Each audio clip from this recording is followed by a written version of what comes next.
Hello and welcome. I'm going to show you something very remarkable today, but it's not going to make an awful lot of sense to those of you who have not already seen an upload I've put on YouTube, which is called Where is Shakespeare Really Buried, and particularly Part 3. So I would recommend that you go and have a look at that first if you haven't already seen it. If you have, I'll give you a quick refresher on some of the points that are pertinent to what I'm about to show you, which is the discovery of Shakespeare's Funerary Urn.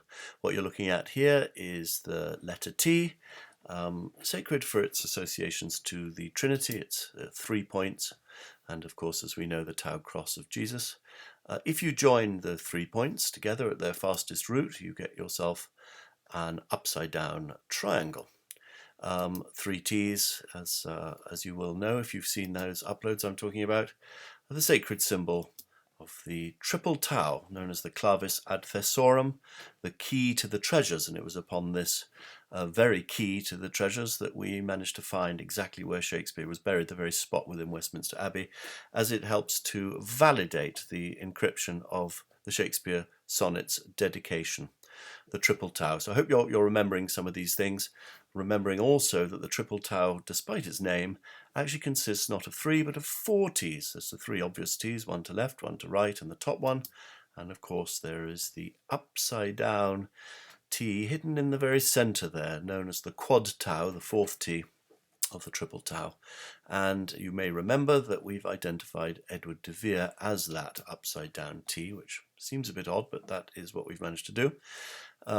Here you see the 3 triangles of the dedication from Shakespeare's Sonnets of 1609, 3 triangles which are upside down triangles and therefore are allusions to the 3 T's, the triple Tau that I've just been talking about. You might also remember, I hope, that these 3 triangles are 6 lines long, 2 lines long, and 4 lines long, and that a very clever, very astute Oxfordian scholar called Dorner Bewley was the first to suggest that 624 was deliberate because 624 is June the 24th, and that is the date when Edward de Vere died, the date upon which of his death, June the 24th. And some people have looked at this, not just Oxfordians, they've looked at those 3 upside down triangles and suggested that maybe it's deliberately done in the shape of a funerary urn. Actually, this isn't something I've particularly gone along with. I looked on Google Images and looked at pictures of funerary urns, and they don't seem to look like 3 upside down triangles. So up to now I've rather ignored this point, but I'm going to get you something interesting about this which I had previously missed. Now you'll remember that the scholar John Rollitt had counted the words that are demarcated by the dots and hyphens in the order 6, 2, 4, and found the message, these sonnets all by Ever, which is Edward Vere, E. Vere, the 4th T. And you'll also remember, if you're an attentive student of those uploads, Where is Shakespeare Really Buried, you'll remember that E. Vere is the 4th T, and that 4th T means the upside down hidden T in the center of the triple Tau, i.e. the quad Tau as it's known. And when we laid out that dedication in a grid of 19 letters across, we saw in column 12 the triple Tau, the 3 T's with the word 4th very next to it, and the upside down, the 4th T, the quad Tau, sitting very handsomely on top of the word 4th with de Vere written inside it. So we know that Edward de Vere is the quad Tau, the 4th T. That's just a refresher because I've rather told you all these things before. I've also told you this, and it's this that I've now realized I haven't got it wrong, but I've overlooked something, and it's a bit better when you really understand how it's meant to work. What it is that I have been pushing this idea that those 3 upside down triangles are a simulacrum of the triple Tau, and that Edward de Vere is this upside down hidden T in the very middle of it. And so I found an anagram of our ever-living poet Wisheth. You may remember this, and the anagram was Vero Nihil Verius. That's the motto of Edward de Vere. Nothing truer than truth, which is God, nothing truer than God, nothing truer than Vere. The poet, double V, which is a pseudonym of Edward de Vere, and God.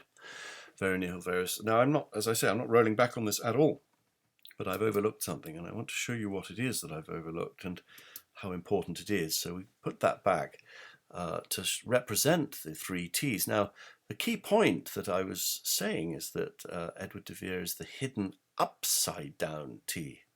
So in other words, we need to do this anagram again, but in a different shape. We need to do it so that the T is upside down. Now, here it goes. And you're going to say to me, well, what's the point of that? Because it's pretty well identical message of what we had before. Of course, we've now got G, God, at the top, which is, God has to be at the top. So I should have been thinking properly in the first place. God must be at the top. God, de Vere, the poet, vero nihil verius, that way round. So we put that back for a second, our ever-living poet, and now let's reconstruct the dedication with that triangle the way round that it should be, as an upside-down T. What have we got? To the only begetter of these ensuing sonnets, Mr. W.H., all happiness and that eternity promised by God de Vere, the poet, vero nihil verius, nothing truer than Vere, by the grace of God within him, the well-wishing adventurer in setting forth. So we've got a new sense to this now. Not only are we told exactly who the poet is, he's God, by the grace, he's de Vere, working by the grace of God within him, but we are also given this beautiful imagery of his setting forth, i.e. entering into the eternal life. So very much the sort of message of someone who is dead and entering into a new, the vita of God, the eternal life. Now, as I said to you, that Vere is this upside down image, and so we're going to turn this image upside down, and we'll see something I think very interesting. I'm going to veil the double T, and I don't know if you can see it there. We were, of course, talking about a funerary urn, and I wasn't quite sure that it was one when it was three upside down triangles, but look at it now. If I were to join the dots on the left hand side and then continue drawing a shape round those words, you'll see what we have. We actually have a very beautiful and pretty accurate picture of a funerary urn.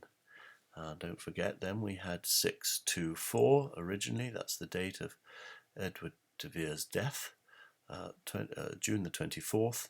And now we do see the funerary urn, and we understand the meaning of the adventurer setting forth.